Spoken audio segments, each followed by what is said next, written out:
enables Parliament to hold the executive accountable and to exercise oversight over the executive. We do expect that in the session, President will set certain priorities. Konke sekulungele intetho yobume besizwe kaMongameli uCyril Ramaphosa ngokuhlanje. Silisebe lezemfundo neParlamente siye sityelele izikolo xa kuvulwa izikolo siqinisekise into yoba unyaka wokufunda nokufundisa uqala kakuhle. Isebe lezemfundo eMpuma Koloni limemelela kubahlali babe phambili ekukhuseleni impahla neziseko zezikolo ngelixa isebe linikezela ngezixhobo zokufunda kwizikolo zaseMdantsane. Imamelodi Sundowns izenzele lula kwidabi laseTshwane yabetha iSuperSport United ngamanqaku amathathu eqandeni kumdlalo weBetway Premiership kwibala iLucas Moripe phezolo.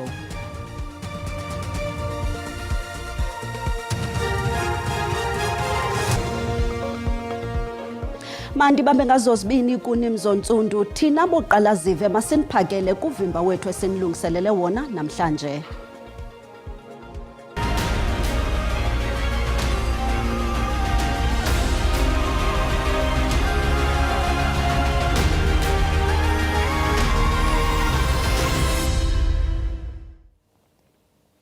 Onke amehlo azakuthi ntsho eParlamente ngokuhlanje xa uMongameli uCyril Ramaphosa ezakwenza intetho yobume besizwe phantsi korhulumente wobumbano. Uluntu luneminqweno yahlukeneyo ngemiba olufuna uMongameli ayichaphazele efana nokhuseleko, intswelangqesho neminye. Amaqela ezopolitiko nemibutho yabasebenzi ivakalise inkxalabo ngokunqongophala kwemisebenzi nokudodobala kweziseko ezingundoqo.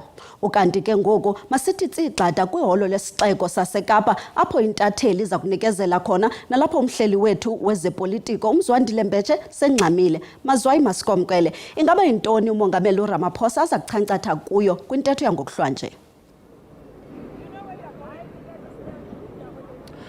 Sibonga kakhulu njengoba ubona nje seKapa iKapa lezivunguvungu nebala kunomoya kodwa ke silindele ukuthi ke mhlambe lo moya uthi ukudamba malithambama namhlanje uma ngabe uMongameli ke esekhuluma nesizwe.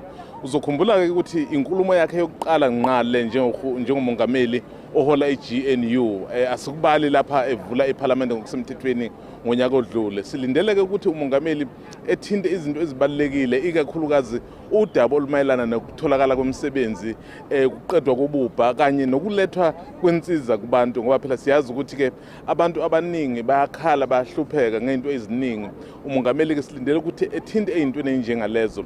Udaba futhi likagesi ebesicabanga ukuthi seliphelile sibonile libuya ngeviki elidlule. Ngiyacabanga ukuthi uzoqinisekisa isizwe ukuthi ke zinyathelo zini uhulumeni wakhe azozithatha ukuqinisekisa ukuthi ke lokhu akwenzeki. Mhlambe enye into azozama kuyiqinisekisa njengoba phela lona kuhulumeni wobumbano lokuthiwa weGNU lapho sibona amaqembu ethanda ukukhuluma mhlambe ngokuhlukana. Uzobe seqinisekisa ukuthi cha kungenxa yokuthi ipolitiki uzokhumbula phela ukuthi ngomhla ka29 May alikho iqembu elaziphumelela ukhetho lona ngokwalo kuphela ayasebenzisana. Lokho uzophinde eqinisekise ukuthi ke bonke amaqembu ayishumi ayingxenye kaGNU asazimisele ukusebenzisana. Mhlambe okunye ngicabanga ukuthi uzokuthinta engicabanga ukuthi ke abantu baseNingizimu Afrika bafisa ukwazi udaba lwakhe udaba laseAmerica. Siyazi ukuthi iAmerica isinokungabaza mhlambe ngobudlelwane bethu ngenxa yalomthetho oye waphasiswa ngeviki elidlule uMongameli ukuthathwa komhlaba. Kuphinde futhi kube udaba ke oluthinta amasosha ethu ase-DRC lana aphangalala ngesikhathi ke ehlaselwa amasosha angaleya. Uzophinda ecacisele abantu baseNingizimu Afrika ukuthi ngabe leso simo sisho ukuthini. Kodwa nje into esiyilindele kakhulu ukuthi enikezele abantu baseNingizimu Afrika umkhombandlela ukuthi ke izingqinamba nezinselelo lezi esibhekene nazo njengezwe izinyathelo zini bona njengohulumeni weGNU ohlanganisa amaqembu ayishumi abazozenza ukuthi bezixazulule. Sibambe ngazozibini ke pha kumhleli wezopolitiko weANC weSABC uMzwandile Mbeche Xebe. Ahambe kakuhle ngaphandle kwamagingxigingxi amalungiselelo omsitho wentetho yobume besizwe kubekho iseshoni yokulungiselela izinto zokunxiba kwabo baza kuthatha inxaxheba kulomsitho. Abasebenzi baseParlamente abecandelo lokutya abezonxibelelwano namagoso ogcino ocwangco benze onke amalungiselelo okuqinisekisa ukuba le ntetho yokuvula iParlamente yanamhlanje iqhuba kakuhle kwaye kwizinga eliphezulu. I-Grand Parade kunye neholo lesixeko saseKapa ngoku zijikwe zayindawo yepalamente yeli lizwe. Ngelixa onke amehlo ezakubethe ntsho kumongameli Cyril Ramaphosa, mkhulu umsebenzi obekwe nakwabo baza kuthatha inxaxheba kulo msitho. Kaloku intetho yesizwe idibanisa onke amabakala ombuso amathathu. The executive, of course, led by the president, the legislature, led by the speaker, and the chairperson of the National Council of Provinces. But also you will have the provincial legislatures represented by the speakers. And of course, your provincial executive represented by the premiers. You will then have the judiciary, which will be led by the Chief Justice, with the heads of courts and any other judge that they will be part of that session. Nanjengoko le ntetho yokuvula ipalamente ilusuku olubaluleke kakhulu kwipalamente nakwisixeko saseKapa, unobhala wepalamente uthi ayingomsitho nje kuphela lo kodwa ikwalithuba lokuba ipalamente ikwazi ukuqinisekisa ukuba abo bathwaliswe uxanduva eburhulumenteni benza abakuthunyiweyo. It is a program which enables Parliament to hold the executive accountable and to exercise oversight over the executive. We do expect that in the session, President will set certain priorities. Umsitho omngcelelo okhethekileyo ngomnye ojongwe ngamehlo abomvu uquka amalungu omkhosi weli wezokhuselo naye adubule izithonga zompu ezi-21 kundize inqwelontaka kuculwe nomhobe wesizwe. Ukanti kuza kwenziwa nomngcelele ngabantwana besikolo, nto leyo ibonakalisa indlowiso-mthetho njengepalamente yoluntu. Konke oku kuza kwenzeka phambi kokuba umongameli enze intetho yakhe.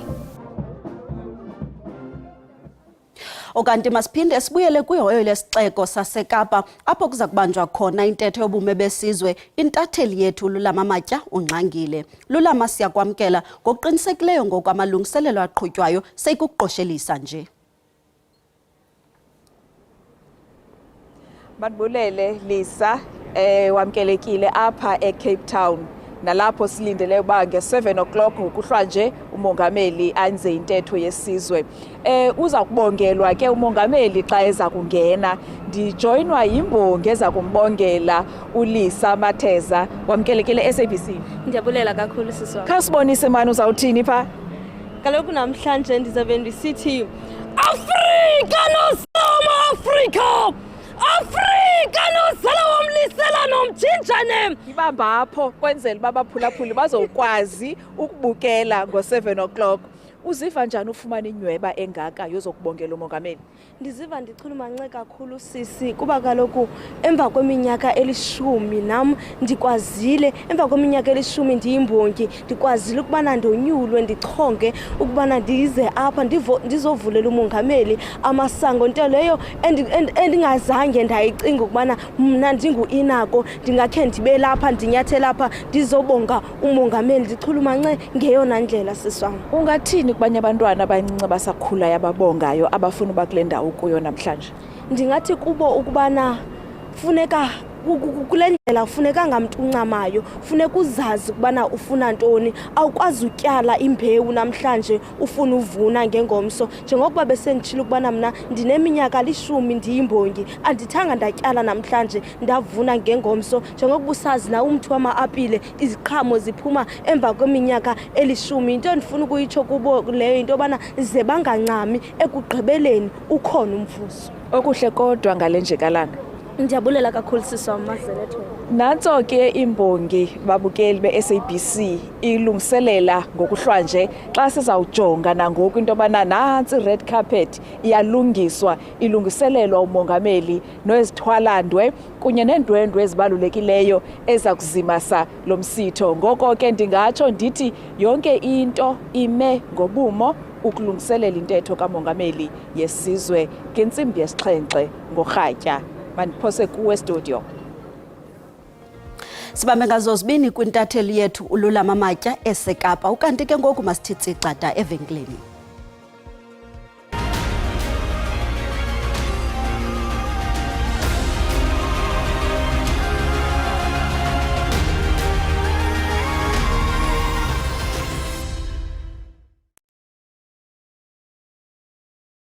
Nkele kwakhona kwindaba zeljelo uyakwazi ukubukela ezi ndaba kwijelo le-YouTube uthi SABC indaba zesiXhosa ukanti xa ubukele sicela ucofe ulike ze ukuba awukamcofi usubscribe sibongoza wenze njalo kwinqaku lethu lokuqala sithe onke amehlo aza kuthi ntsho epalamente ngokuhlwanje xa uCyril Ramaphosa eza kwenza intetho yobume besizwe phantsi korhulumente wobumbano. Uluntu luneminqweno yahlukeneyo ngemiba olufuna umongameli ayichaphazele efana nokhuseleko, intswela-ngqesho neminye. Amaqela ezopolitiko nemibutho yabasebenzi ivakalise inkxalabo ngokunqongophala kwemisebenzi kwanokudodobala kweziseko ezingundoqo. Abezoshishino eMthatha nendawo ezingqongileyo eMpuma Koloni banethemba lokuba umongameli uza kuza nezicwangciso zokwenza luqilima idabi lokulwa ubukrelemnqa ngakumashishini asekuhlaleni. Ukanti ke ngoku singaqhagamshelana nentatheli yethu Nkululeko Nyembezi eseMthatha. Nkululeko, siyakwamkela. Ingaba injani imeko apho? Abantu ingaba banomdla kule ntetho kamongameli yangokuhlwanje? Enkosi kakhulu kuwe nabaphulaphuli besikhululo esikhulu SABC1. Ngenene abahlali ngakumbi kummandla waseMthatha banomdla ukuva mhlawumbe upresident welizwe loMzantsi Afrika ukuba zintoni kanye azocangatha kuzo. Kodwa ke uzawukhumbula ukuba zininzi iingxaki ejongene nommandla waseMthatha, jonge utswelengqesho, jonge ulwaphulomthetho, jonge into ebebizwa ngokuba yi-extortion ngaphambili. Kodwa ke ngoku masithathe mhlawumbe ke abanye abasebenzayo apha estratweni bezama ukuthengisa khona ukuze bakwazi uba baphilise neentsapho zabo. Mama, ngokuqinisekileyo ukhona into ofuna ukuyiva umongameli eyithetha nanjengoba kwathetha ngaphambili wathi zininzi into endifuna ukuthi umongameli asithethe. Ewe tata, ndicela umongameli avelele. Sisebenza ngaphandle, intswelo-ngqesho asisebenzi, siyahlupheka, siphila ngokuthengisa ezi zinto and indawo esithengisela kuyo imdaka, kuhamba nesoriji kule ndawo sikuyo. So siyacela umongameli makasivelele kolo cala, asakhele, sidinga indawo zokuhlala. Intswelo-ngqesho isikakhulu, abantwana bethu abasebenzi abantwana bethu. Abantwana abaninzi abasebenzi kanti intswelo-ngqesho yona nto iphambili kakhulu. Kodwa ke mhlawumbe masive apha kumama, egama lakho nesene mama? Igama nguBusiswa kaNdamase. Ewe ke tata, intswelo-ngqesho ininzi kakhulu apha eMthatha. Siphangela apha ezitratweni nabantwana abazigraduate ekungekho ndawo baphangela kuzo, and siyacela nyhani umongameli akathathe inxaxheba ngathi ngoba siyamvotela, savota kwi-ANC. Siyacela athathe inxaxheba ngathi asijonge apha eMthatha, hlukane nento basivote kwagqiba kungabikho rhulumente uzayo kuthi eMthatha sisobe sivotile. Sicela ukokhelwa indawo zokuhlala, kuyanetha ngoku. Njengoba kunetha sizingedida apha phandle, asinazo neendawo zokusithela nezikhwehle zokusebenza, sinakwanto nje. Siyacela nje sijonge umongameli singabantwana bakhe. Enkosi kakhulu ke nanjengoko sivela ke ukuba abahlali abaninzi bathenga into eninzi ngakumbi into yentswelo-ngqesho. Uzakhumbula ke ii-graduates zezona zininzi kakhulu ngakumbi xa ungena ezivenkileni eseMthatha naxa ungena esitratweni zizama ukuba zikwazi uba siziphilise ngokwazo. Mandibile kuwe studio. Sibabe ngazo zibini kwintatheli yethu Nkululeko Nyembezi eseMthatha. Ukuthengiswa kwezithuthi eMzantsi Afrika kuqale ngendlela ethembisayo ngoJanuwari, kubhaliswe ukunyuka nge-10.4 xa kuthelekiswa nexesha elifanayo kunyaka opheleyo. I-National Association of Automotive Manufacturers, INAMSA, inike ingxelo yokuba ukuthunyelwa kwamanye amazwe konyuke phantse ngeeyunithi ezingama-6,000 okanye i-29.7 ukuya kwiiyunithi ezingama-50,000 ngoJanuwari ka-2025 xa kuthelekiswa noJanuwari ka-2024. Isiqalo esihle sonyaka nesiphawule kukuncitshiswa kwezinga lenzala yemalimboleko yebhanka enguvimba sikwanegalelo kwithemba ngentetho yobume besizwe yangokuhlwanje lokuba liza kuliphathela ntoni eli candelo. Ishishini lokuvelisa izithuthi kweli lijolise ekurhwebeni kumazwe angaphandle. Ngaphezu kwesiqingatha sazo zonke imoto ezakhiwe kweli zithunyelwa kwiimalike ezi-148 kwihlabathi jikelele. Export market is definitely growing year on year, and that is very encouraging because it's really a very strong vote of confidence that the South African produced vehicles are very good, high quality vehicles that are sought after across the world. And I think our exports will continue to grow. Amaqala amabini emveliso yalapha ekhaya, iVolkswagen kunye neIsuzu, nabo bayangqinelana ngoluluvo. With the market really picking up in the second half of the year, we've also done better, so our numbers are okay. We are not so happy with the share we have achieved in the last year, so the market fortunately is recovering, and we are also participating slightly from the recovery, but there is a lot of new competition coming. Nangona lenyukile izinga lentengiso kunye nemfuno, imveliso yemoto eNelson Mandela Bay lihleli lisemngciphekweni ukuba izidingo zamazwe ngamazwe ziyehla. Ibhanka enguvimba yaseMzantsi Afrika inethemba lokuba kuya kubakho ukonyuka kwe-1.5% ekhulwini kwizinga lokukhula kwe-GDP yelizwe kulo nyaka 2025.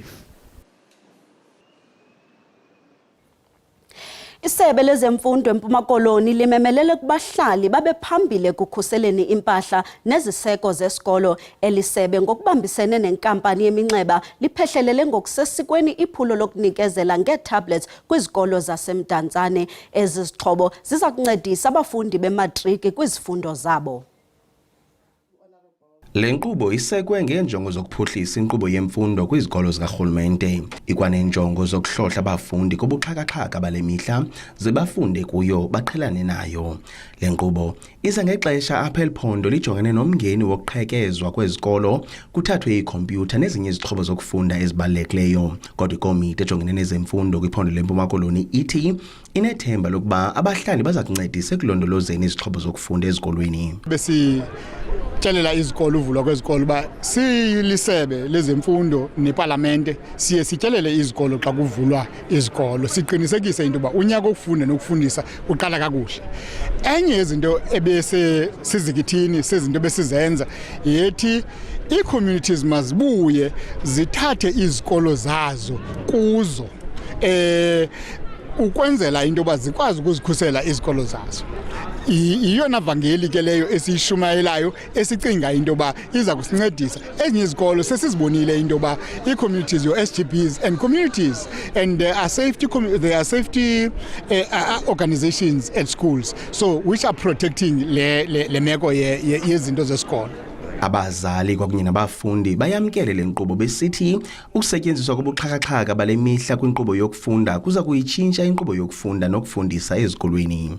Abazali babafundisa abantwana apha ulwazi sithatha ngokuthi ngumsebenzi omhle kakhulu lo wokuthi kuziswe ezi tablets khona ukuze abantwana babe nako ukufunda ngokwala maxesha siphila kuwo, izinto zabo zibe lula, bangabi nantsokolo bafundela imfundo yethu yangaphambili.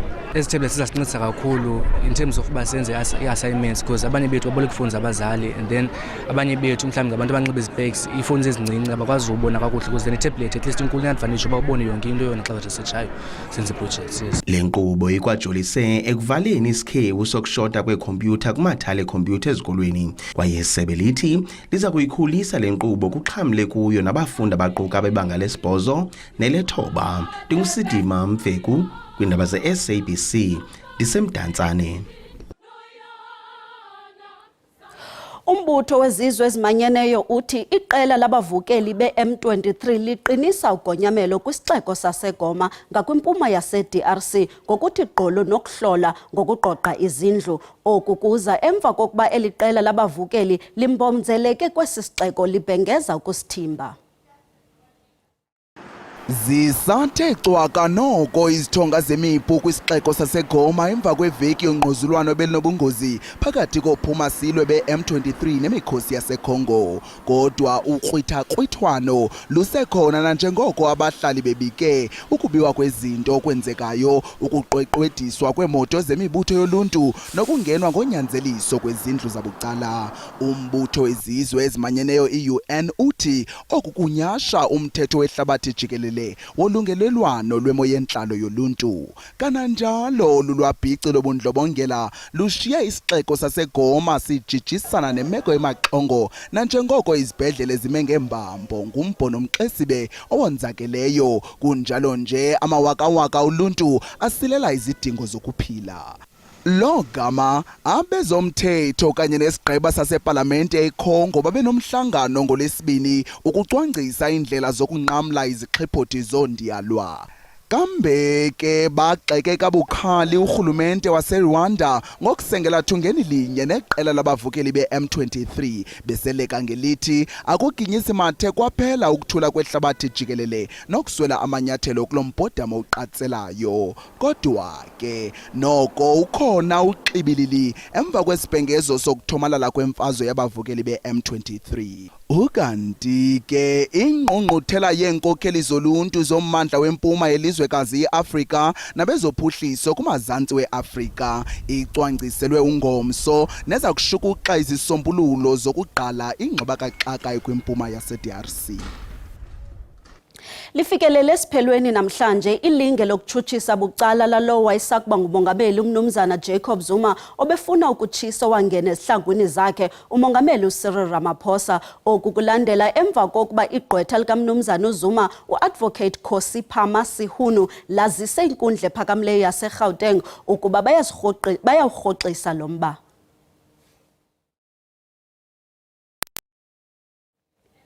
Kwezemidlalo